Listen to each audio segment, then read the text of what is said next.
আসসালামু আলাইকুম। কেমন আছেন সবাই? ভিডিওটি না টেনে শেষ পর্যন্ত দেখবেন। শেষ পর্যন্ত দেখার জন্য অনুরোধ রইল। একটি ছোট্ট গল্প, কিন্তু শিক্ষা অনেক বড়। এক ছিল রিমু, তার বয়স ছিল 7।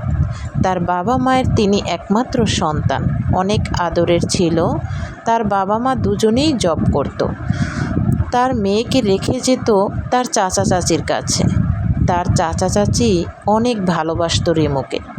রিমুর একটা চাচাতো ভাই ছিল, তার বয়স ছিল 11।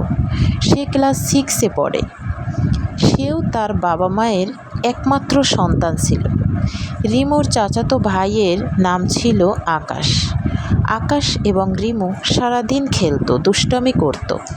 একদিন রিমুর মা একজন ডাক্তারের কাছে গেল। ডাক্তারের কাছে যাওয়ার পর ডাক্তারকে বলল সকল বিস্তারিত সমস্যা। আমার মেয়ের প্রস্রাবে অনেক জ্বালাপোড়া করে, প্রস্রাব করতে গেলে পেট চেপে বসে থাকে। ডাক্তার শুনে মেয়েকে দেখতে চাইল। তারপর মেয়েকে দেখলো। মেয়ের প্যান্টটা খুলে যখন ডাক্তার একটু দেখতে চাইল সব বিস্তারিত, তখন ডাক্তার দেখে সব কিছু চমকে গেল। বিস্তারিত রিমুর মাকে বলতে না পেরে সে জিজ্ঞাসা করল, আপনার মেয়ে কি খেলে, সারাদিন কি করে, কার সাথে খেলে? রিমুর মা বলল, কেন? সারাদিন আমার ভাসুরের ছেলের সাথে থাকে। বলল, কখনো কি জিজ্ঞাসা করেছেন ওরা কি করে সারাদিন? বলে, না, কি আর করবে, সারাদিন লুকোচুরি খেলা করবে, পুতুল খেলা করে, আর কি। বলে, কখনো মেয়েকে জিজ্ঞাসা করেছেন? না, এরকম প্রয়োজনই হয়নি। ডাক্তার বলে, যা, আচ্ছা, তাহলে আপনি এখন একটু জিজ্ঞাসা করেন তো ওরা দুজন কি খেলে। পরে রিমুর মা জিজ্ঞাসা করলো যে, মা, তুমি সারাদিন তোমার ভাইয়ের সাথে কি খেলো? বলে, জামাই বউ খেলা খেলি। মেয়ের কথা শুনে রিমুর মা মূর্ছে গেল।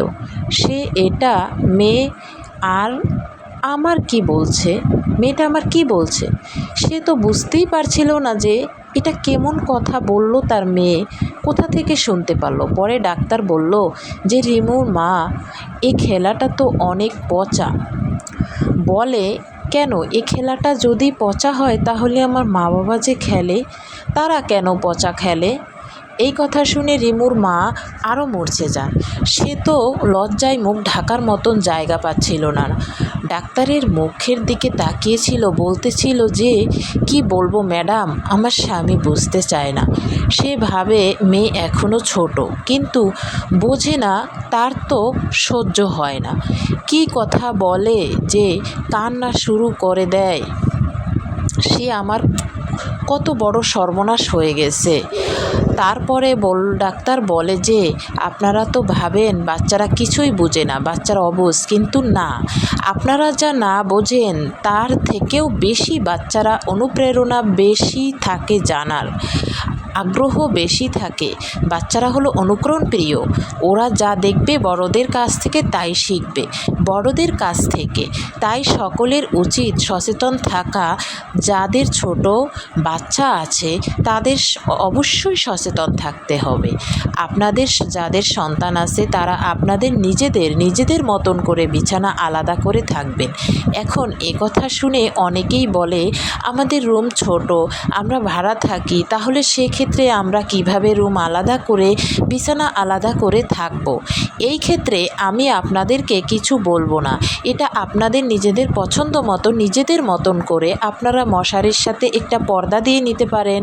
আপনারা এটা একান্তই আপনাদের ব্যক্তিগত ব্যাপার, কিন্তু আপনাদের যাদের ছোট ঘরে বাচ্চা আছে তারা অবশ্যই বিষয়টি মাথায় রেখে সচেতনভাবে থাকবে। ডাক্তারের পরামর্শগুলো শুনে সব কিছু শুনে রিমুর মা বাসায় চলে গেলেন এবং নিজেদের মতন করে সচেতন থাকার চেষ্টা করলেন। তাই আমাদের সকলের সচেতন থাকতে হবে। হবে। আর এই গল্পটি দ্বারা আমরা এতটুকুই বুঝতে চেয়েছি যে ছোট বাচ্চাদের মেধা অনেক প্রখর থাকে, তাই বি কেয়ারফুল। ভিডিওটি আপনাদের কাছে কেমন লেগেছে জানাবেন। ভিডিওটি ভালো লাগলে লাইক, কমেন্ট, শেয়ার করে অবশ্যই সকলকে দেখার মতন সুযোগ করে দিবেন। ভিডিওটি দেখার জন্য আপনাদের সকলকে ধন্যবাদ রইল।